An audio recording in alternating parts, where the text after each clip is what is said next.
Well, hello, and welcome back to that thing we like to call Curless Mania, where we talk all things pop, rock, and prog. And man, I'm so happy, very, very happy to have Luis Nasser back on the channel. Welcome, my friend. Thank you, man. It's always a pleasure to be here. Absolutely. It's a pleasure to have you back. I love it. So I'm always like kind of wondering, like thinking, moving and shape, what am I going to do next? And I wanted to have you back on the channel. And I was thinking, what can we do? What can we do? And I suddenly put on one day, I was like, yeah, kind of feel like listening to King Crimson. I put on Larks, Tongues, and Aspic, and I was like, man, I got to start talking some more King Crimson. I haven't talked Crimson in a while. And I thought of you. I think maybe I had seen you talk about it, maybe on In the Prog Scene. I can't remember, but yeah, I thought you would be perfect for this. So my idea Right? I threw out to you was, let's talk about the King Crimson Wetton years. Sure. And you said, hey, that sounds good. And what's funny about the Wetton years is that it's 3 records, but it's a pretty short time. I mean, it's March 73 to October 74, basically. That's right. You know? So it's really not that long of a time. So they did Larks, they did Starless and Bible Black, and they did Red, correct? Yes. Yeah. Yeah. And really, they basically, after Red, it was kind of over, right? It was for a while. Oh, I yeah. don't know. Did they tour? I don't know if they toured for Red. I don't know that they did. I'm not sure. Well, when Red was released, they were already sort of just a three-piece, right? Yeah. So I don't know that I don't know the history, actually. I don't Yeah. know what they did, but I know that Fripp, being Fripp, he had enough, Mm-hmm. and it was time for a reinvention. Yep. So yeah. Yep. Yeah. No, and we know that Fripp is such a cerebral guy, and he is like, he's always like thinking about what he's going to be doing and how he's going to do it. And I think that what happened was, with at least with Crimson, it was like that original lineup kind of splintered, right? That first In the Court of the Crimson King lineup, and Greg Lake left pretty quickly, and then the Giles brothers took off, and then it was like, and then he kept having to reinvent Crimson every time and trying to find new members, and then they went through that period of kind of like, what was it, Islands and Lizard, where it kind of got which I think are great records, but it was like a little bit, every time it was a different lineup. That's right. Right. And so then finally, I guess Wetton was somebody who was with other bands, but he was interested in being in Crimson, and he basically told Fripp, I really want to be in the band. And then Bill Bruford was when Yes was probably the height of Yes, right? Doing, just finished Close to the Edge.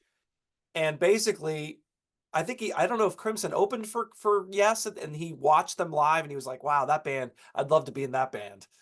Well, I can speak a little bit to that. Okay. I can't speak about Bill Bruford's thought process, Right.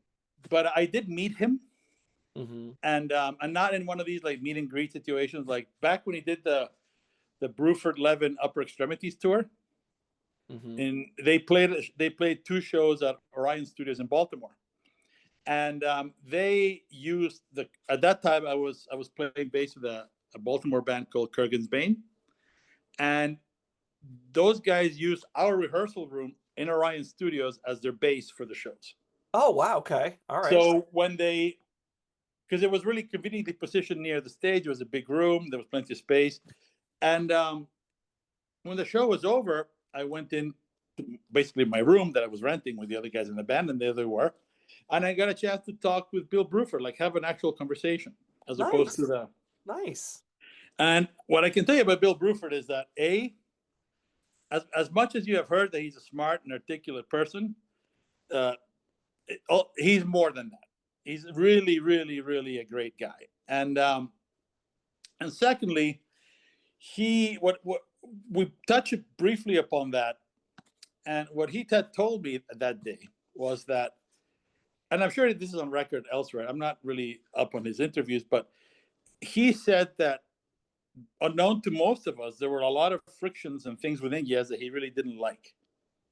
He Right. didn't like the lack of punctuality. He didn't like that, there was endless discussions as to whether they should play a B under that, G sharp chord, or play a C sharp, and all these things. And Right. and Right. people are always fucking late, especially Yes. Chris Squire. Chris Squire. Yeah. And Yep. and and truth be told, unlike some people who just want to be successful and then ride the gravy train, for Bill Bruford, there was a hunger for personal growth, and to be a better musician, and to always keep challenging himself. Yes. And he sort of felt that with Close to the Edge, Yes had hit their peak. Mm-hmm. And given all the things he didn't like, and now adding that now we're really never going to make a better record than this, Yeah. I Yeah. think that, and I don't know if that is true, but this is what I mean. What I mean is that he thought that way. I don't know if we can objectively say they never made a better record. I don't think they did, but whatever. This is my Yeah. opinion. Certainly I could think, be argued. Could be argued. Yes. yeah, I mean, Relayer, great album, Yeah. Yeah. Yeah. but Tales, not for me. Yeah. So Yeah. I guess what I'm saying is they moved on without him. He went into the challenge of King Crimson, and as he says, in King Crimson, when you're putting together a song, you don't discuss what you should play. You just fucking supposed to know. You're expected to know exactly. So that's the Exactly. thing. And the other thing that he said was that Robert Fripp told him that all the things he knew how to do and how to play, he was not supposed to do them in King Crimson. Oh wow. Yeah. Yeah. So he has to start fresh, which, for a jazz man like Bill Bruford, that's always good to hear. So Right. so I can speak to Bill Bruford in that regard. I mean, I don't know about John Wetton. I Mm-hmm. don't know anything. I know very little about him. I know him. I know his playing very well. Right. Right. I don't know much about him. Mm-hmm. You know, Yeah. and even though I did meet him once when District 97 were his opening, were his band basically. Okay. All So right. he did a run of shows in the U.S. A few years ago. I forget exactly how many, maybe 8 years ago or so. Mm-hmm. And D97 were his band. Nice. So Nice. D97, yeah, that's off to Jonathan and Leslie and Jim and all those guys. Tim and Andrew were not in the band that time. They were the other two. But in any case, they just played their own D97 little show, Mm-hmm. and then they just stayed on stage and just played all the Crimson stuff that John Wetton did. I Oh, think they that's may so have cool. also played one or two Asia songs. Okay. All right. And then in the course of that, John Wetton had sang a song in one of the D97 albums, the second album, and they did that song with him, right? Right. Right. So very Yeah. nice guy. He wasn't doing very well physically, Right. Right. Yep. but Yep. he was very nice. I mean, I tend to not want to talk to people after shows that I don't know, Mm-hmm. because they already played. They want to rest. They need their space, right? They don't want to show up there. Hey man, Yeah. it's Yeah. annoying. Yeah. So I don't feel comfortable doing that. So I just met him briefly and let him go about his business. So I can't really say, unlike Bill Bruford, I never got a chance to talk with John. Yeah. No, I mean, by all accounts, from what I've heard and read and seen, he was a really cool guy, really nice guy, just a kind of a working man's musician. I mean, he was just in so many different bands, and Yeah. he just wanted to play. Oh yeah.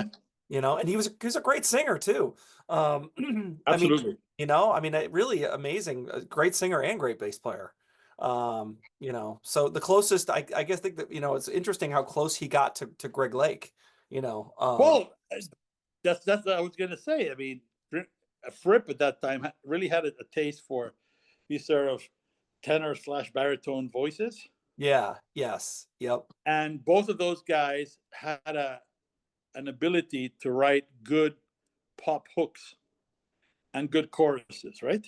right, Good melodies. exactly, exactly, So that was a formula that worked well with Yes. I mean, Yes had all these complicated musical passages, but John Anderson as much as I don't like him, I do like his writing, and he would write these very beautiful little songs that then the musician, the yes, would embellish. And I think that John Wetton could play the shit out of the bass guitar, but he could also write some memorable tunes. No, it's for sure, and I think he does on these 3 records. I think he shows it, that some of his stuff, like you said, you put it perfectly, that he would bring an idea to them and they would embellish it and make it better. So let's start with I mentioned this record already, Larks, Tongues, and Aspic. What's your take on this record? Your general take on this album? I think you can make the case that is actually the best record King Crimson ever made. Yeah. As simple as that. Yeah. I have nothing else to say about it. That is just their best record. That's great. That's great. I mean, that's awesome. I love it. It comes with all their best ideas. It sounds futuristic for 1973, right? Yeah, it certainly does. It still sounds futuristic for 2025. Yeah. Yeah. I love the title track. I love so many tunes on that record. It's just so beautiful. And but also it's very angular and jagged. Sure. I don't think at that point in history anybody had attempted something like that. Yeah. So it's also deeply original. It really is very original. That's the word I always think of. Yeah, original. So they were kind of doing the Zappa thing. They were inventing a genre. Because when you think of prog, you do, unfortunately, and rightfully so. Let's just be honest. People tend to think of hobbits and elves and sure fantasy themes and things of that nature, fairies. Right. There's no fucking fairies on this record. There's no. It's just it's like urban, but at the same time, it's not an American city urbanity. It's like it's extremely English. I don't know how else to say it. I hope it's not controversial for some listeners who may be offended by that, but it's just extremely English. If you know the English mentality, if you've been to England, if you've walked certain rough parts of London, that's what comes to mind. Working class English people, but the music is not like the Clash, which is raw but simple. This music is just really, really deep. Yes. And it's not even intended for the kind of people who would live in these neighborhoods. That's not the audience. Right. But it is imbued with that for me.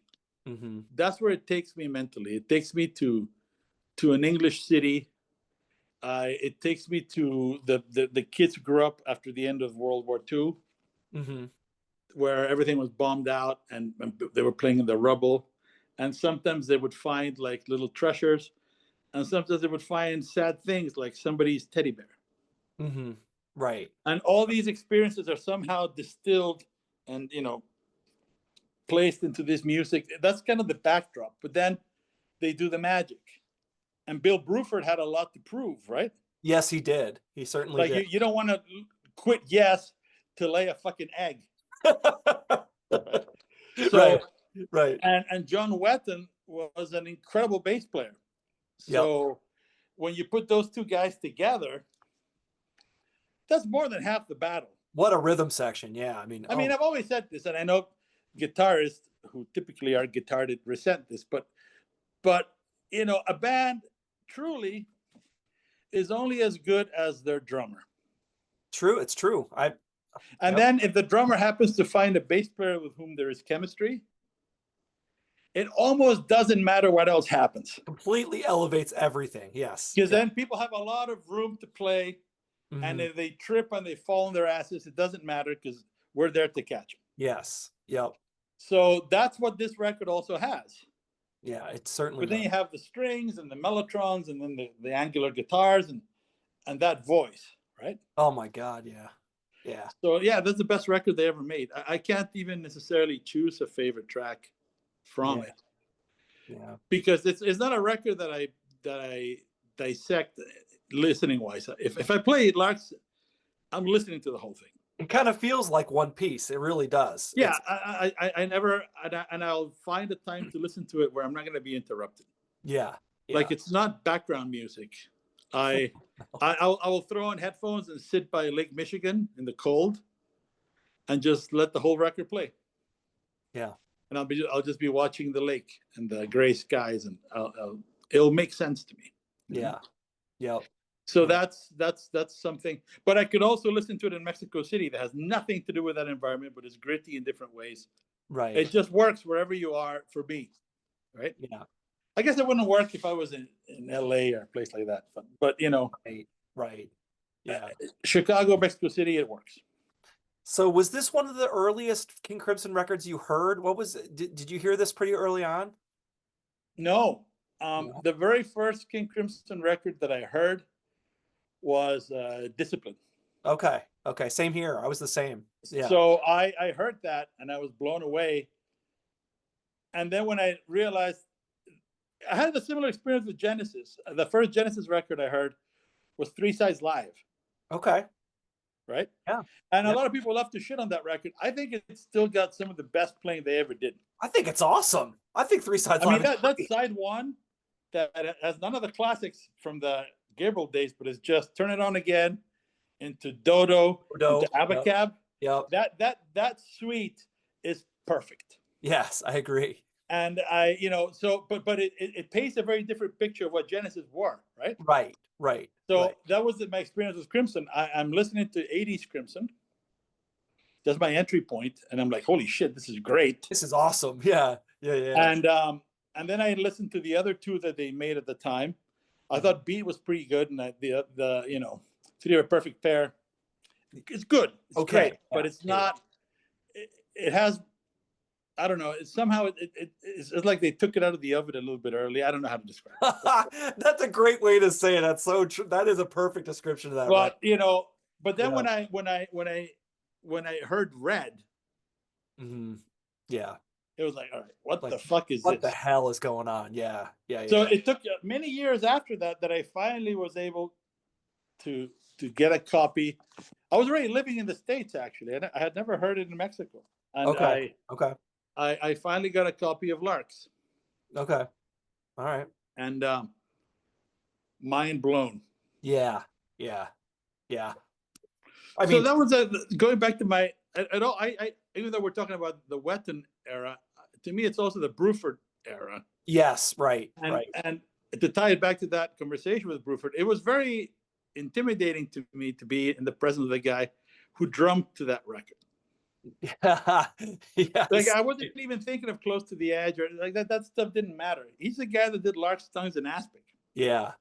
Yeah. And it was wild to me, just wild. Yeah. It's a great record.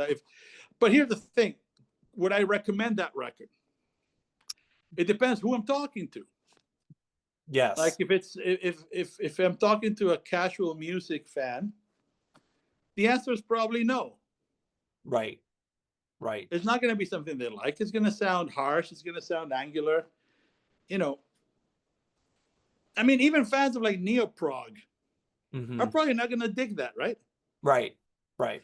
So it's very much its own little universe. You have to have some darkness to you. You have to have some unanswered questions in the corners of your mind, and that's where that music takes me, at least. It's great. No, I I have to be honest and admit that it took me a long time to get this record. But because it's you really have to, to your point, it's deep, it's dark, it's dense, you got to be like in the right mind space, and you really have to, it also requires some repeated listening. And once you get into it, you're like, oh, once it clicks, you're like, okay, now I'm here. I am here, and now I'm 100%. And I mean, when I remember when I first heard this album, I was like, what the hell's going on? It starts out and there's like, it's like, it takes for it. You're like, what is this? It's like some little like finger drum or something. I don't know what's going on. And then all of a sudden it kind of goes, and you're like, okay, now there's like some weird, violin going on. And then all of a sudden it's just, but then when you finally dive in and you kind of get, when it clicks, it's just like a revelation. You're like, But oh, that's the thing. You're right. That's exactly right. That passage you were describing. Mhm. It's it's rhythmical syncopation, and it's a very clever use of dissonance at the same time. Yes. Yes. So they're not giving you the backbeat, and they're Mhm. not giving you a tonal center. Yeah. They're just giving you a disturbing mood. Absolutely. Yeah. So how do you sell that? It's not ear I mean, candy. It's not ear candy. No. no, and that's what makes it great for me. Yeah. Yeah. That's probably what makes it horrid for most people. Right. You know? Right. Yeah. And then part two gets like really aggressive with that, dun, dun, dun, dun, dun, dun, dun, and then like you said, Bill Bruford's just going off on that.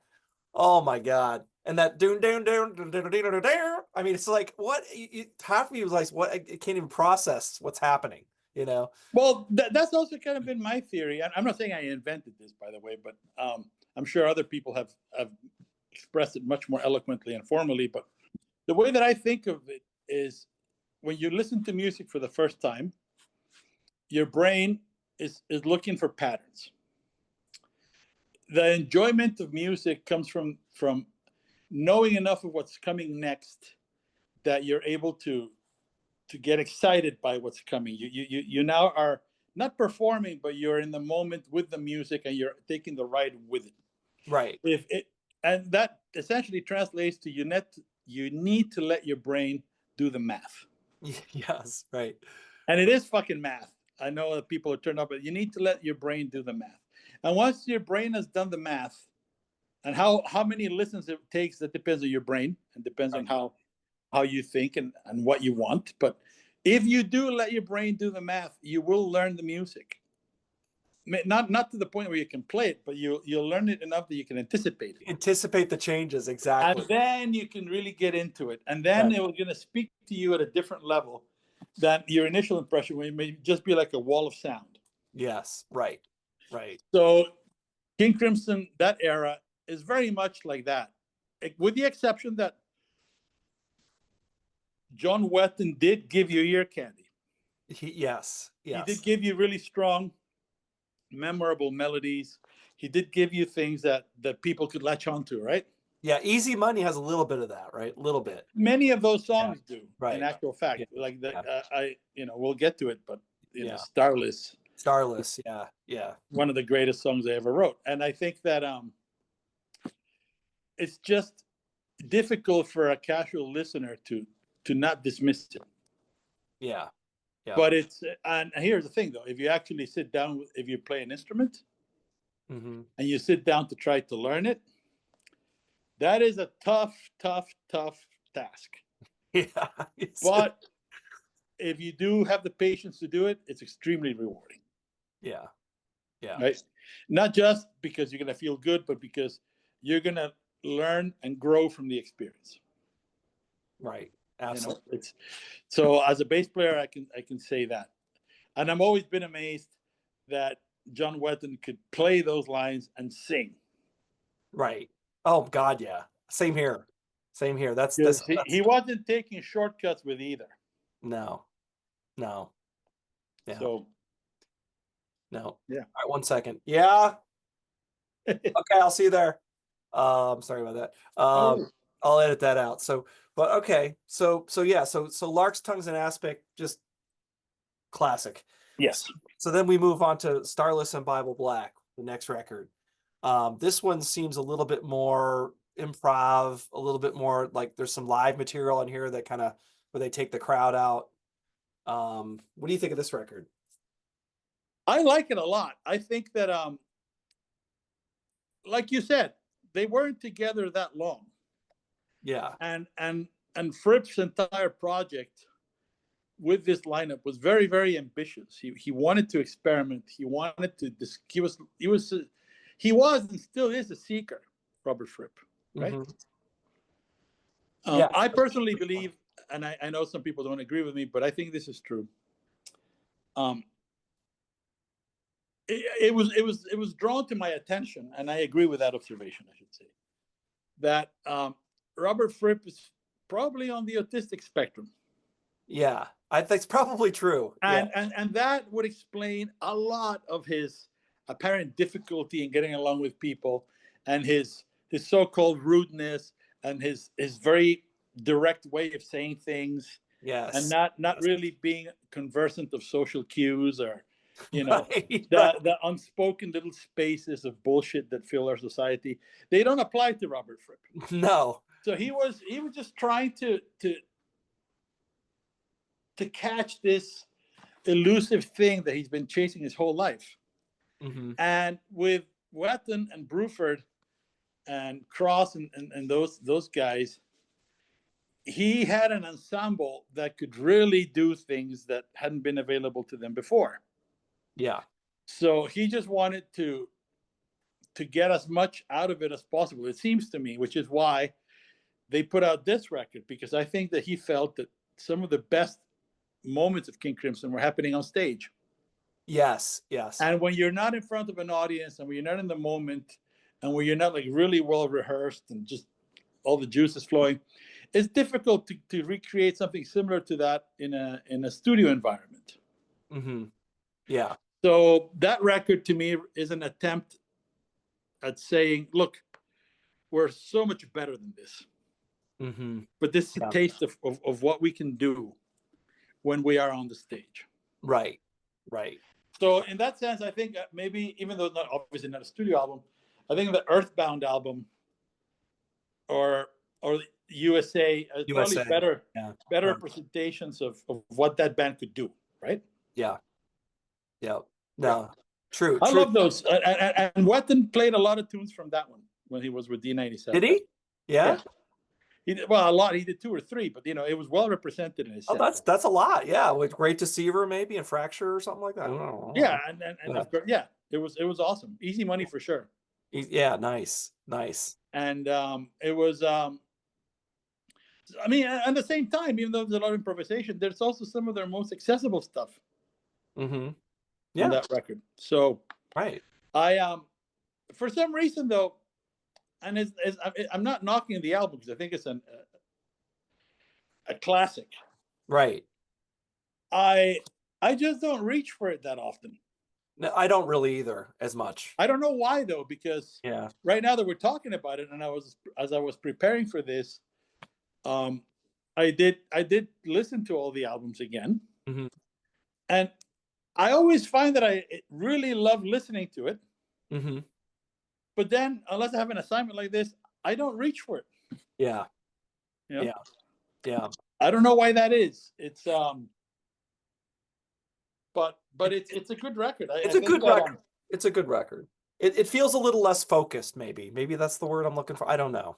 Well, okay. So here's the thing. Perhaps, and I hadn't analyzed this, but maybe what my problem is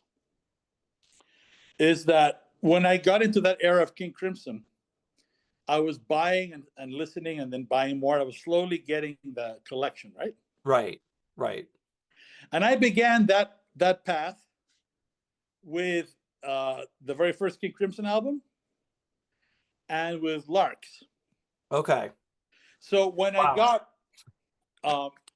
that record, Bible Black, and it seemed like a disappointment compared to Larks. Yes. Yes. And that impression it just lingers in the back of your head. It's indelible after that happens. Yes. So yeah. it's good. You file it as great, but there's a little asterisk next to it. Right. It's like so. It's like the Lance Armstrong records, right? They now have the yes. the steroid thing, right? Yeah. So right. That's what happens. It's a great record, but in my mind, it suffers only because it's not as good as Larks. Right. Right. And I have to concur with that. It's a great album, though. All those songs, again, still very good. But this one to me is not. I have to listen to the whole thing. Mm-hmm. Yeah, I can listen to it in pieces, no problem. Right? Yeah, yeah. And this album goes from like crazy hard rock to like really like beautiful mellow stuff. Like it's all over the map, which I think is kind of cool. It's like everywhere. It's all over the place. Yeah. So it's I'm not really sure. I don't know much of the history of this era of the band. I don't know what they were going through. Mm-hmm. All I'm sharing with you are the thoughts that come to mind when I hear it. Yeah. Right. I just first impressions that have been hammered through 30 years of listening, right? But Yeah. it's just not as potent. As Lark's tongues. Or Yeah. in this case, I'm more like 20 years of listening. But yeah, Right. yeah. Yeah. No, I concur. I mean, I'm with you on this. For some reason, you said it perfectly. I rarely go, like, if I'm going to listen to King Crimson, this is not the first album I'll grab. No, or the second or the Or the third. second.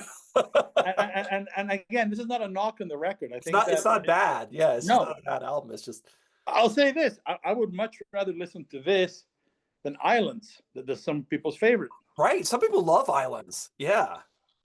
I'm not one of those people. Yeah. But it's just, if I'm going to put the time into it, I would rather just listen to Larks or Red. Right. Right. Right. Why don't we get into it? I mean, that's the next one, and the third and final installment, which is just, this album. This is one of those discoveries for me. When I heard this, I went, "Oh my God. Like, I am missing out." Look, let's be, I'm going to be very clear about this. The title track. Yeah. Just Another Red Nightmare. Yes. The Angel song. Why am I brain farting? Fallen Angel. Yeah. Fallen Angel. Jesus Christ. Thank you. Yeah. Fallen Angel. It's perfection. Oh. And then you have Starless. Come on. And so then the question becomes, why is this not better than Larks? And there's a one-word answer to it. It's called Providence. 8 minutes of Providence. Yes. 8 minutes of shit. Right. Yes, pretty much. That is Providence to me, and I know this is going to be controversial. Who the fuck am I to criticize the mighty King Crimson? Listen, it's 8 minutes that completely break the momentum of the album, that change the flow, and that is the absolute epitome of filler. Yeah. Yeah. So, and I know that even guys like Steven Wilson, who remixed it and all that, think it's great. I don't know what the fuck he's hearing. Yeah. Takes me out of it. Things that he is hearing. Yeah.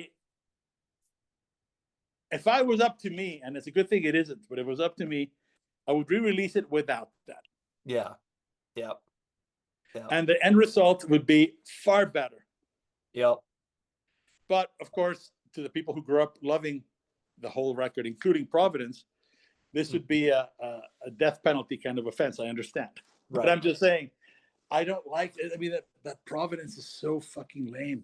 Yeah. Yeah. That I don't understand how it came from the same group of people. Like, were they high? were they not there when the studio decided to throw that in there? Like, did they think they had enough and they all left and they realized there was a gap? I don't know. I mean, it sounds silly for me to talk like that. I don't know. Maybe they really stand behind it. But on the other hand, I've never seen Latter Day Fripp bring that back or attempt to recreate it or do anything with it, right? No. So there is no evidence to suggest that this is something that Robert Fripp thinks is really great. Right. Yeah. So yeah, I know the Crimson Heads are going to hate me for it, but I don't see the point of it. But every other song in this record is almost perfect. It's surrounded by brilliance. Yeah, I mean, that's the thing. So that's the thing with Larks. It's all perfect. Right. You could argue that it's the highs in Larks are not necessarily as high as the highs in Red. Mm-hmm. But the lows in Red are so terrible that the average score, like they had an A, but then with that song they dropped their grade to like a B, let's say. Yeah. Yes. Right. Yeah. And Larks is just a square A. Yes. The first side is just flawless. I mean, it's like that. I was listening to this for this episode, just get caught up, and I forgot, like you mentioned Fallen Angel. I mean, that there. I was like, oh my God, I love this song so much. And then he does the Fallen Angel. It's so great. Oh my God. But that's the John Wetton genius. Yeah. That vocal hook. Right. Yeah. That is something that I don't know that he gets enough credit for. Yes. He really did bring a very strong pop sensibility to the universe of Robert Fripp. Right. Right. Yeah. Like Adrian Belew did in a different context, in a different way in the 80s. Adrian Belew brought this Beatlesque, Yes. Yes. Bowie-esque, or Talking Head-esque kind of angle Right. to it. Yep. Right? So it's that really is a powerful blend. Isn't that what prog is supposed to be about? It's about bringing in influences that are not just the blues. Right. It's the rock, right? Yes. So when you go to Red, I mean, you're getting all this like really dark chamber music vibe. Mm-hmm. A lot of very like modern classical, Bartok, I think, has got to be in Fripp's listening wheelhouse for sure. I hear a lot of Bartok for sure in that work. Yeah. And there's that depth and that darkness to it, which really appeals to me. Mm-hmm. But then Wetton comes and sings these beautiful, heart-aching melodies. Yes. Yes. Right? Yeah. Like he's not singing in the heat of the moment, right? No. he knows what the fuck to do. That guy was a real musician. Yeah, he does. Yeah. He knew what was the right melody for that sound, and it's a masterpiece, with that exception that really just sullies it. But it's just one of those records. It's so good. So good, so good. And Starless, like you said, I mean, it's interesting that Starless was originally, of course, was touted for the previous record, and apparently, from what I read, Bill and Robert were kind of like, this song's okay, he didn't get the reaction he thought he would get, and then they ended up saying later they were kind of hurting for material, like, what was that song that you played for us the last time? Like, can you bring that back? And so, well, there you have it. Even great minds like Fripps and Bruford can be dead wrong. Right. Yeah. On the other hand, can you imagine if they had put Starless on the previous record? Ooh. What would have been Red? Right. That's true. Good point. It would have been a semi-disappointing ending to that lineup. Right. Good point. As it stands. And that is very confusing. I remember thinking, like, why is Starless not on that Starless album, right?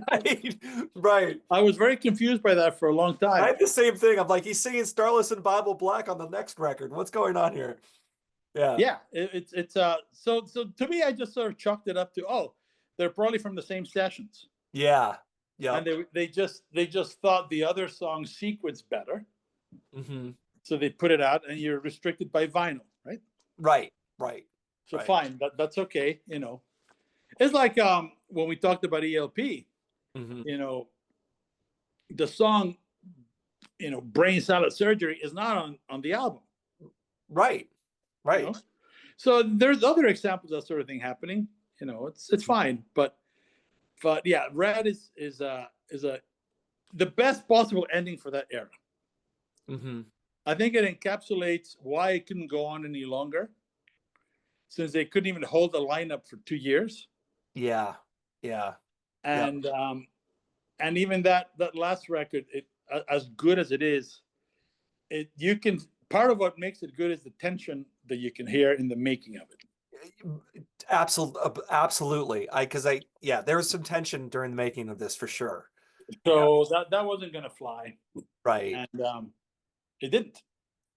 Apparently Fripp was like, I'm not going to make decisions, or so he made some proclamation that he was going to pull away and not make decisions or something. And they were like, what are you talking about?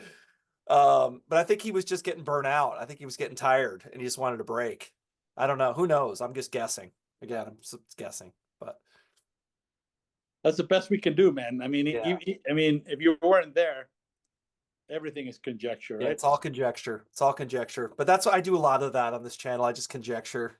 Sure. But just for fun.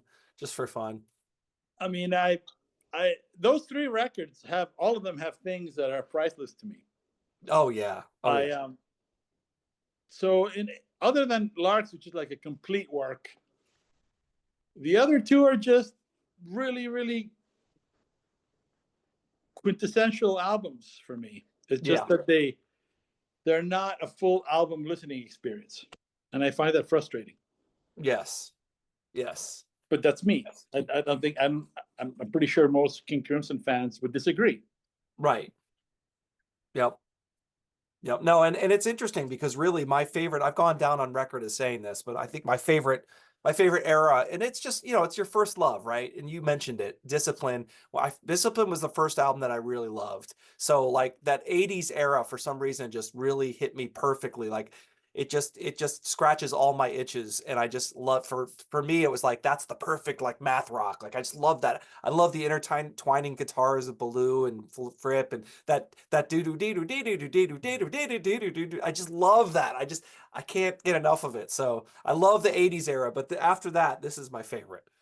Yeah, Yeah. without a doubt. I mean, for me, Poseidon is not a great record. Right. I know people love Lizard. Yeah.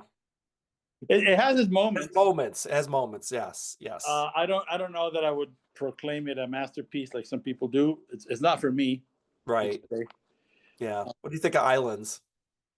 I think Islands is my least favorite album. Yeah. Okay. Because it doesn't sound. I mean, here's the thing. When they did that whole tour with all the three drummers and all that, they did several tours when they got all back together. Right. With Jacko and vocals, they pulled pieces from almost every era except the 80s, right? Mm-hmm. Like the 80s were left out. Okay. They did do the Construction of Light. All right. Okay. But they didn't do much else. And when they played the Lizard Suite live, as if by magic, they trimmed all the fat. And it's a much shorter, much more powerful, much more enjoyable for me experience than listening to the original recording. Oh, interesting. Okay. All right. So that was great. And they also played a couple of tunes from Islands, but they did the same thing to them. There were good ideas there. There were really good seeds that were planted, but they just let time go and go forward, and then they revisited that, and then they gave it a new spin, and then it all makes sense. Okay. Yeah. Yeah. I mean, it's interesting how that can happen in a live setting. All of a sudden you're like, oh, I see these in a different light now. That's right. Yeah. So yeah. So there you go. All right. Well, I don't know what else to say about this era. I mean, any final thoughts? I would say for people who have never heard it, if you like heavy cinematographic, challenging music, if you like early 20th century classical, if you like that sort of thing, try it. Yeah. If you like Mingus albums like Let My Children Hear Music, try it. Or even if you like things like The Black Saint and the Sinner Lady, I keep going to Mingus because Mingus had that darkness to him, right? Right. If you, which is one of the reasons why I love him. Also, he's just a phenomenal composer and bass player. But if you like that kind of style, then these records are probably going to be right up your alley. Yeah. If you think of John Wetton and you think of Asia, right, you're going to hate all this stuff. You're not going to like these records. But then again, I don't know that many people who like Asia would like what John Wetton did with Uriah Heep. Sure. Yeah. Or other projects, right? So UK. Yeah. UK. Yeah. UK is a great example. Right. UK was a band that, unlike Asia, actually had chops on display. Not that, Asia had great players, but nobody was really playing. Right. It was very, very much I guess I'm very cynical about it. I find it like it was just a cash grab. Yeah. It happens to everybody. It happens to Miles Davis.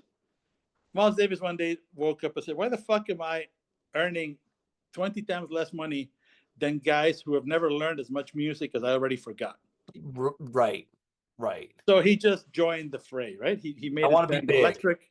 Yeah. And in so doing, he didn't actually water the soup. No, he didn't actually. But he did find a way to get all these hippie kids to listen to him. Yes. And to get paid. And that's great. You know?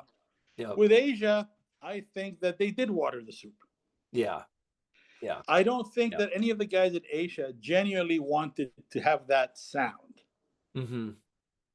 But they had been accustomed to earning at a certain level in the 70s, Yes. and Yes. cocaine decisions were made, and bills had to be paid, and things happened, right? Right. So, They signed to Geffen Records, and they yeah. went for the golden ring. And they got it. Yeah. They They did get couldn't it. get a second one, but they got Right. the first one. They got it once. Exactly. Right. So good for them. That album was huge. I mean, that album was huge at the time. I gotta tell you, I detest that record. Yeah, I know. At a molecular level, I fucking hate it. Right. But people think I'm stupid. A lot of the people I went to school with thought it was the greatest thing ever. Right. Right. And then I didn't know. Like I said, I hadn't heard the King Crimson records with John Wetton until much later. I couldn't direct them to better Yeah, things. to something better. Initially, Right. I thought John Wetton was Asia. Period. Yeah. Yeah. And right. I was, to my incredible amazement, he was in King Crimson. Like, what? You're like, what? All right. So, and then it turns out that there was no fluff. Right. Right. Like, holy shit, you know? Yeah. Damn. Yeah. So that made me respect them. It's like Phil Collins. Everybody hears Phil Collins solo. Yeah. They don't respect his fucking drumming. They don't understand he's got chops. Yeah. In both Genesis and Brand X. Yeah. And all these things. So yeah, if all you have in your head is Susudio, well, whose fucking fault is that? You know? So Right. yeah. Yeah. I think the Wetton era is interesting because it showed that John Wetton was able to really, is a testament to his musicianship, that he could be in a band like King Crimson and really do it well, and then also be in Asia and also really do that one well. Right. You Right. know? Yeah. Yeah. So he was a talented guy. There's no question. No question. Oh, yeah. I really wish I had met him in a situation that was more conducive to conversation. Yeah. Yeah. But I'm glad I met him. Like I said, he didn't look very well health-wise. Yeah, like you said, physically he was starting to fade a little bit, I think. I mean, alcohol will do that to you. Yeah. Yep. Exactly. I'm not making any judgments. We've all had our demons. I'm just saying, sure. He wasn't looking very healthy when I saw him. Right. Right. But, and I'm not just saying that because I know the outcome. That was the thought I had when I saw him. Even when you saw him, you're like, okay. I saw, oh, that guy, he's not looking too good. Yeah. Right? Yeah. However, he played and he sang his heart out. Okay. All right. But when the show was over, it was like the battery was empty, right? Yeah. Yeah. So, yeah. Yeah. So yeah, I don't know what else to say, people. I mean, I would say that, you definitely need to check these. If you're not familiar with these records, you definitely have to check them out. It might take some repeated listens. That's what I always try to tell people. Like, if you're going to get into this, you got to go in with the mindset of, I might need to repeated listens on these. Yeah, that's a good lesson, I think. Where a good thought benchmark is, there is no growth without discomfort. Yes. Yes. But it will reward you far more than it challenged you. Right. That would be my motivation. Yeah, at first it's going to seem like you're just doing a lot of hard work for nothing. Right. But if you stick with the program, you're gonna let your mind go down rabbit holes that it would have never entered on its own. Yeah. And you'll be better for it. It's like eating like healthy food that doesn't taste as good at first, and then once you get used to it, it's just good for you. Well, for me, this is more like eating like a really spicy mapo tofu. Right. Something that a lot of people might be squeamish about because of texture and because for reasons, whatever. Yeah. But if you actually get into like the genuine Chinese food or some other cuisine that may not be that familiar to you, in a typical American setting, it will change how you view food. It will change what your expectation of food is. Right. That's what King Crimson does. King Crimson changes what your expectation of music is. Yeah. Right. For me. Absolutely. I mean, it's just, you just got to stop eating the Big Macs and the Whoppers and get into some. Oh yeah, please, no more Big Macs. Come on. No Big Macs. All right, people. Well, I think we covered it. We always want to know what you think. What do you think? Some people might go, I don't know what you guys are talking about. Islands is their best record by a long shot. Cool. Go get your ears checked. I'm kidding. I'm Oh, kidding. we always get somebody in the comments that's Of completely course. opposite. So yeah. So anyway, but yeah. So go listen to these records. Go listen to some King Crimson. I don't care what it is. Go listen to some King Crimson. Luis, thank you so much for coming Man, again. it's a pleasure to be here. Anytime you want, Mhm. I'm happy to come in. If you want to do a deep dive into an obscure catalog, we could. I have some ideas I could suggest to you once we're done. But All right. Okay. I'm all ears, man. I'm all ears. cool. Yeah. All So right. absolutely, man. Thanks again, and thank you everybody for watching. If you're still with us, we must be a King Crimson fan, so we appreciate you. And always hit the like button and subscribe to the channel. It helps us to grow. So so thanks again, and we'll see you next time on Curless Mania. See ya.